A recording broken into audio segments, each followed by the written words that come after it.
Fundación Libertad y Desarrollo presenta Razón de Estado con Dionisio Gutiérrez.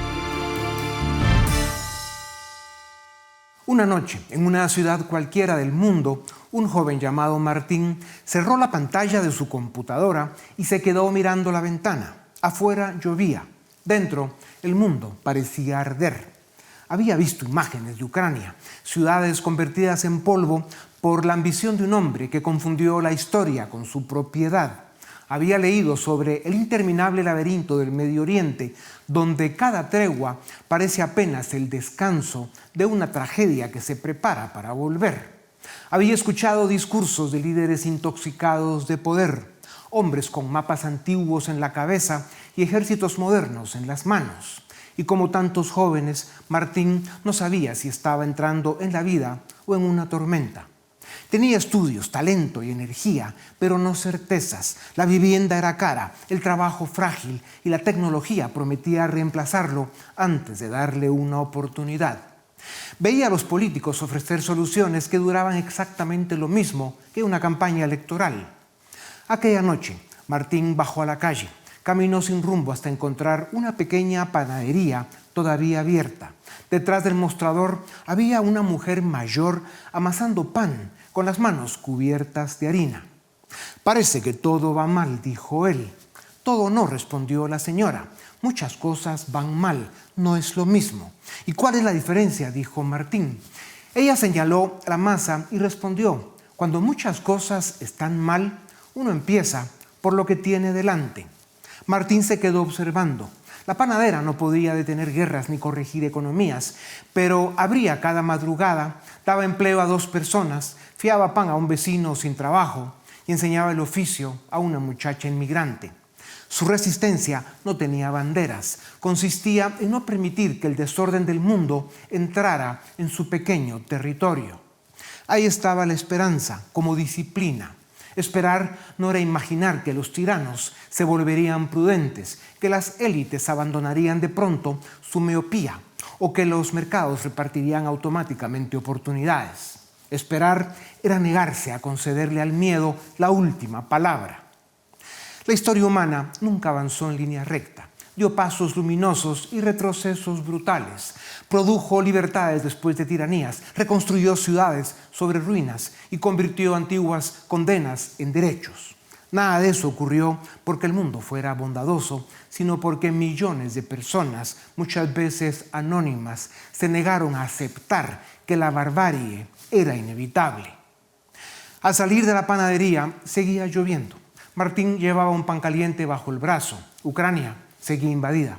El Medio Oriente seguía sangrando y el porvenir continuaba incierto. Pero algo había cambiado. Comprendió que su generación no estaba condenada a heredar el miedo. También podía heredar la responsabilidad. El mundo vive una hora difícil. Sería necio negarlo. Pero más necio aún sería olvidar que cada época oscura ha intentado convencer al ser humano de que la luz ya no volverá. Y sin embargo, siempre vuelve, en una panadería, en una conciencia despierta, en una decisión humilde y firme de no rendirse. Las diferentes crisis del mundo no son episodios sueltos y aislados. Son parte de la deriva del orden internacional y de los desafíos que enfrenta Occidente. En Medio Oriente, el acuerdo que Estados Unidos e Irán firmaron el 17 de junio se rompió en 3 semanas. Por el estrecho de Hormuz pasaban más de 8 millones de barriles diarios a comienzos de julio. Hoy pasan menos de 2. El barril llegó a $102 y la reserva de emergencia de Estados Unidos está en su nivel más bajo desde 1983. Esa es la factura que pagan las sociedades libres cuando una teocracia criminal descubre que puede poner condiciones y nadie se las discute. De esa guerra hay un ganador que no ha disparado un solo tiro.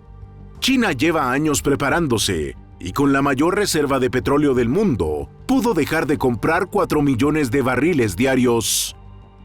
Además, China fabrica el 91% de los paneles solares del mundo y el 89% de las baterías de litio. Cuanto más cara se vuelve la energía, más países terminan comprándole a Pekín. Incluso Irán permitió el paso de algunos petroleros con una sola condición: que el pago se hiciera en yuanes. Pekín no necesita ganar las guerras. Le basta con que Occidente se desgaste. En Ucrania, la guerra sigue estancada después de 4 años, pero en las últimas semanas el ejército ucraniano ha logrado golpear el corazón logístico y energético de Rusia, demostrando su resiliencia a pesar de la disminución de la ayuda de Estados Unidos. El Kremlin ha respondido con ataques brutales a las ciudades ucranianas, pero no pueden defenderse porque Occidente no les suministra suficientes misiles de defensa. Europa sigue apoyando a Ucrania, aunque no con la contundencia y decisión que se requiere. Y cada mes que Occidente duda, el Kremlin aprende cuánto puede avanzar sin pagar un precio. España mostró cómo se pierde una frontera. A Ceuta entraron más de 60,000 personas en cuestión de horas y murieron al menos 90. Nada de eso fue espontáneo. Hubo convocatorias por redes sociales, transporte organizado y una policía marroquí que no intervino. En 2022, Sánchez le entregó a Rabat la posición española sobre el Sahara Occidental sin avisarle al Parlamento. Marruecos aprendió la lección, que cuando quiere algo de España, empuja gente contra la frontera.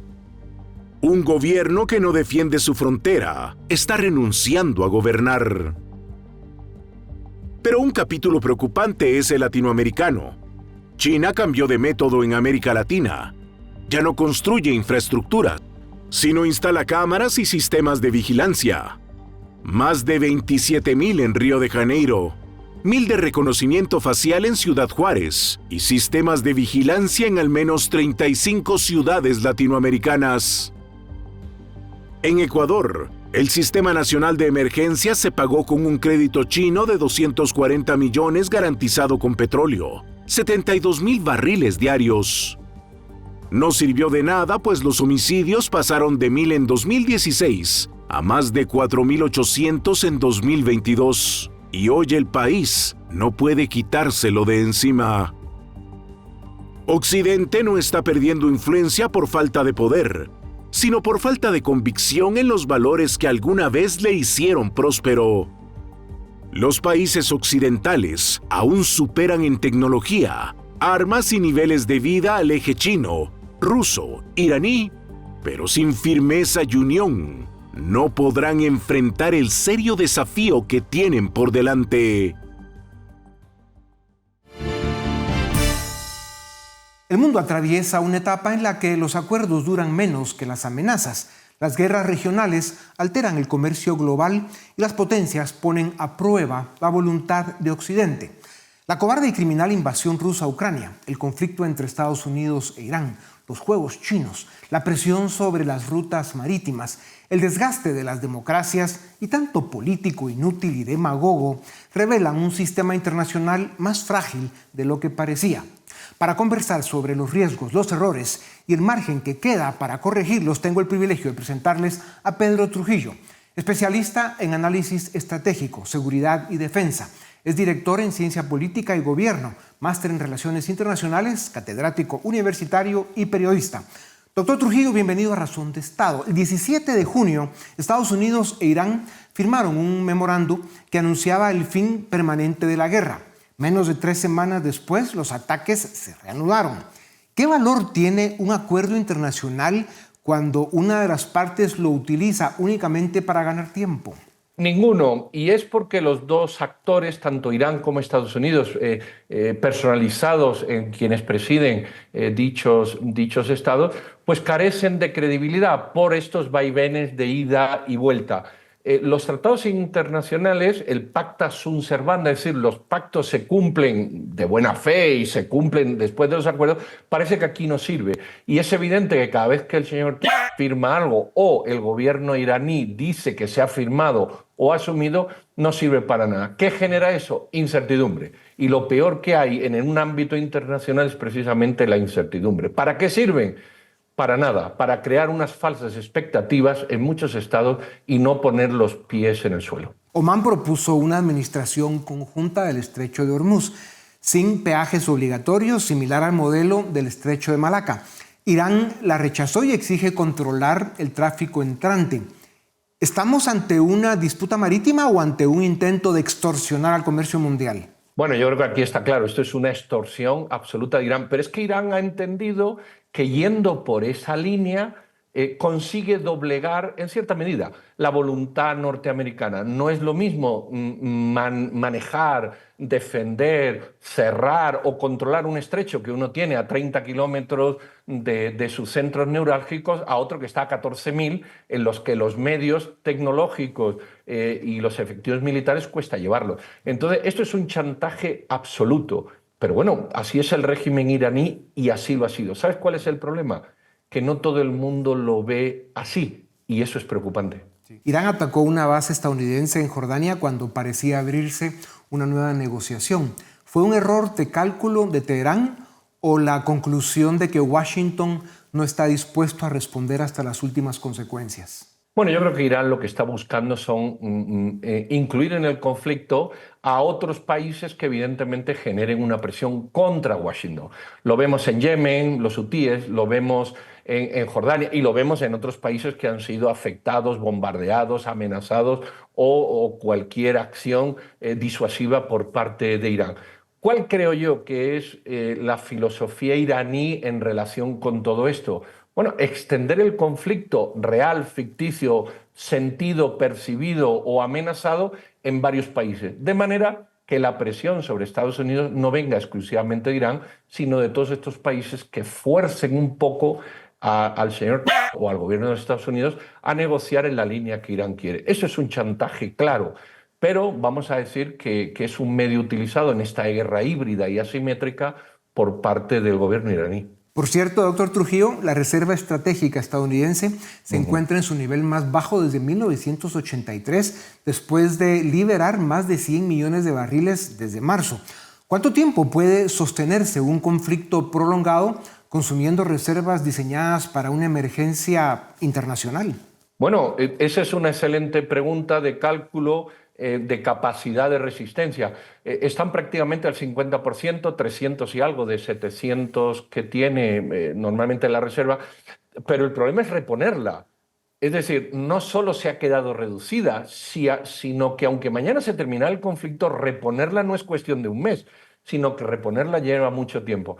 Yo creo que hay un deadline, lo mismo que el año pasado, no sé si recordarás que hablamos, ¿qué tiempo tiene el señor Trump para actuar sobre Venezuela? Y hablamos y yo decía, final de año. Bueno, me equivoqué por unos días, fue a primeros de enero.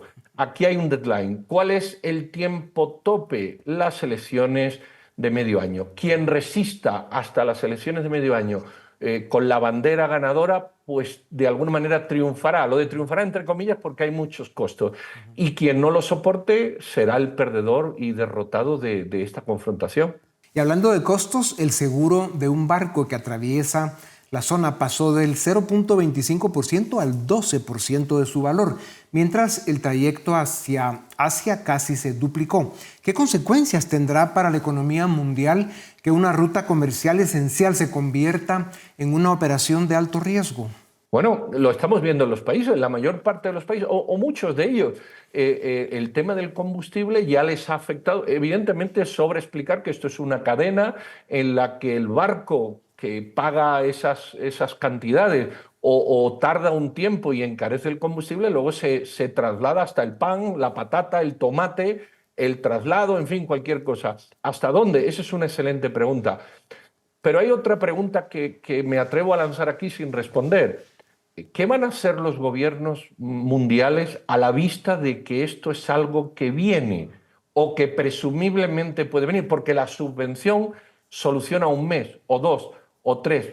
La carestía prolongada no permite la subvención y no veo yo mucha discusión a este respecto. Si seguimos dando la vuelta al mundo, doctor Trujillo, Volodymyr Zelensky afirma que Rusia proporciona a Irán imágenes satelitales para localizar bases estadounidenses, mientras los militares reconocen la creciente precisión de los misiles iraníes. ¿Estamos ante una alianza táctica o ante un frente coordinado para debilitar a Occidente? Bueno, yo creo que está claro aquí en este caso, pero yo no solo me atrevería a hablar de Rusia, Dionisio, también me atrevería a hablar de China. Aquí se juega aquello de el enemigo de mi enemigo es mi amigo, o como quiera que ese refrán funciona. Y vemos aquí evidentemente que cómo se presiona a Estados Unidos. Bueno, Irán te va a bombardear o va a lanzar misiles precisos y yo le estoy dando la información. O tú me ayudas a mí o no ayudas a mi oponente y entonces cerramos un círculo. Es este juego, creo que sucio, pero permitido en un ámbito de política donde la ética y la moral no es precisamente lo que acompaña a muchos dirigentes y creo que Rusia y China también silenciosamente están haciendo su juego, no tengan la menor duda. Y hablando de China, importa cerca del 70% de su petróleo, pero se preparó durante años acumulando reservas y electrificando su economía. ¿Perdió Occidente la carrera por la seguridad energética antes de que comenzara esta crisis? Bueno, yo creo que Occidente está en crisis y aquí me gustaría poner sobre la mesa el papel de la Unión Europea. Creo que el papel de la Unión Europea es clave, el que se quiera tomar, porque podemos analizar si de parte de uno o de parte de otro, pero ese es otro análisis. Yo creo que aquí falta en la ecuación la Unión Europea. Hablamos de Rusia, hablamos de China, hablamos de Estados Unidos y si te das cuenta la Unión Europea siempre queda fuera. Y queda fuera por esa incapacidad de tomar una posición.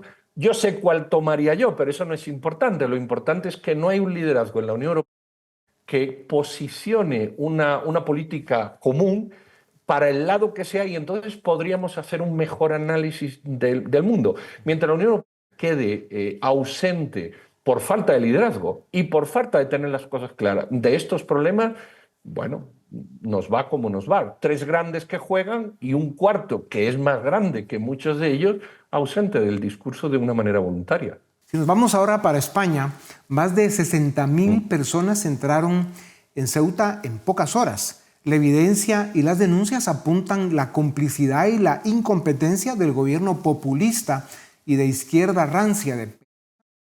¿A qué está jugando en España, doctor Trujillo? Bueno, desafortunadamente para los que somos españoles y para el mundo en general y particularmente para la Unión Europea, creo que ha dejado claro que su capacidad de forzar todo no tiene límite. Es inconcebible que 40, 50 o 60.000 personas se concentren en un lado de la frontera sin que haya una advertencia previa. Imagínate lo que es movilizar 60.000 personas, 2 o 3.000 camiones o autobuses, o sea, eso es inconcebible. Recordemos que el gobierno del señor Sánchez está pues señalado por la justicia española, su esposa, que corre riesgo de ir a prisión, su hermano ya ha sido condenado, el primer secretario, el segundo secretario, el expresidente Zapatero y creo que el mismo. Entonces, en política, como en otras cosas, siempre hemos visto que el fútbol, en el caso del deporte, o el pan y circo en la época de los romanos, distrae la atención. ¿Qué tanto hay de distractor en esto? Puede que mucho. O bien, ¿qué tanto hay de una mala política exterior frente al Reino de Marruecos en relación con los acercamientos a Argelia? También puede haber mucho. Pero en cualquiera de los dos casos o en cualquier otro supuesto, esto es el fracaso más estrepitoso en la historia moderna, entendiendo por tal el siglo XX y el siglo XXI, de un gobierno frente pues, a una invasión que a todas luces uno se queda pensando ¿cómo ocurrió? ¿Cómo ocurrió? ¿Cuándo ocurrió? Y hablando de distractores, doctor Trujillo, los incendios, la forma en que se dieron, la velocidad que tomaron y la fuerza con que explotaron, esta invasión a Ceuta, en fin, hay elementos que indicarían y hay algunas sospechas de especialistas que dicen que lo que el gobierno está provocando y buscando pues son precisamente esos distractores de todos esos niveles de corrupción descarado e ilimitado que tiene el gobierno de Sánchez.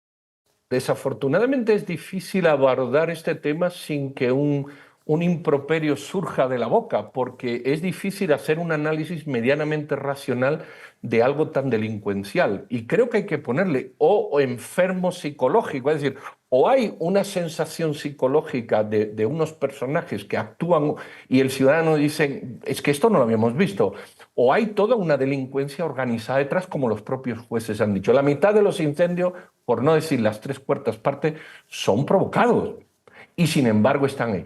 ¿Qué hace el presidente del gobierno español? Irse de vacaciones y hacer un video de qué canciones son mejores para que usted las escuche mientras media España arde y el sur de España o las dos ciudades en el norte de África corren peligro y una de ellas invadida. Claro. ¿Es esa la postura de un presidente de gobierno? Claro. Analice usted y dígame cómo se puede tachar esa conducta. Para él es cuestión de sobrevivencia, ¿no? Entonces prefiere prenderle fuego al país antes de que se discuta a fondo los problemas de corrupción que tiene. En los minutos que nos quedan, doctor Trujillo, regresemos a la otra parte complicada del mundo.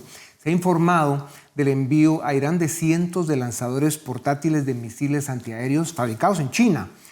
¿Puede Occidente seguir tratando a Pekín como un simple competidor comercial mientras arma a un régimen que ataca posiciones occidentales? No, China está haciendo lo que se denomina en el mundo moderno una guerra multimodal. Y la guerra multimodal es aquella que, como el nombre indica, utiliza muchos modos de confrontación, donde el modo físico ya no es, es decir, el ejército, el tanque, el misil, ya no es lo que predomina. Hay guerras cibernéticas, ¿verdad? Hay guerra económica, geoeconomía, hay guerra tecnológica, y es evidente que mientras a Estados Unidos le cuesta, pues no sé si un mes o 2 o 3 fabricar un misil Patriot, y entonces al año puede fabricar 300 misiles Patriot, por poner un número que evidentemente no es correcto, pero lo estoy imaginando, y eso le cuesta $300 millones. El armamento chino cuesta, no porque lo produzca China, sino porque así cuesta un lanzador de misil, cuesta $30.000 y es capaz de derribar armas que cuestan 200. Entonces es una guerra de arma contra arma, donde la contraarma es mucho más barata, más ágil y más útil. De nuevo, ¿qué hace Europa al respecto? Si nos vamos a Japón ahora, se ha incorporado a las maniobras navales de Estados Unidos y Filipinas, mientras nuevas tecnologías submarinas modifican el equilibrio militar. ¿Es el Indo-Pacífico el frente donde todavía puede funcionar la disuasión o será el próximo escenario al que Occidente llegue tarde? Bueno, yo creo que eso es un escenario que se está tomando con antelación. Ya hay asociaciones entre Australia, Reino Unido, Canadá, Estados Unidos para proteger el Indo-Pacífico. Qué bueno que Japón se une. Japón es una potencia amiga de Estados Unidos, está amenazada por Corea del Norte y sus misiles, y creo que es un espacio donde todavía se puede construir, vamos a decir, una suerte de relación defensiva frente a las pretensiones de China. Si China tiene un problema de proyección es precisamente en el mar, y es evidente que la contención que haga Estados Unidos y sus aliados en el Pacífico sí representan un muro de contención a China importante. Por eso vemos cómo en otros lugares la geoeconomía de China o la geotecnología, para incidir a través de la tecnología, toma el papel de las Fuerzas Armadas o de la Marina, en este caso que hablamos. Para concluir, doctor Trujillo, Estados Unidos fabrica poco más de 600 interceptores Patriot al año, mientras Ucrania puede consumir hasta 180 en un mes. Kiev solicitó 300 y no los recibió. ¿Estamos ante una limitación industrial o ante una falta de voluntad política para armarla adecuadamente?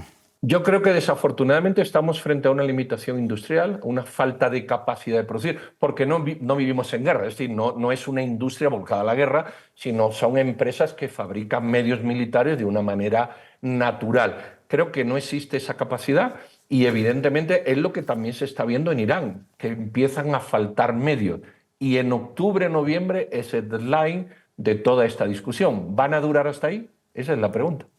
Las democracias no pierden la paz únicamente cuando son atacadas, también la pierden cuando confunden prudencia con parálisis y comercio con ingenuidad. En esta hora de amenazas coordinadas, la esperanza solo será creíble si Occidente vuelve a respaldar sus principios con capacidad, firmeza y voluntad para defenderlos. Doctor Trujillo, muchas gracias por su tiempo. A ustedes también, gracias por acompañarnos una vez más. Esto es Razón de Estado.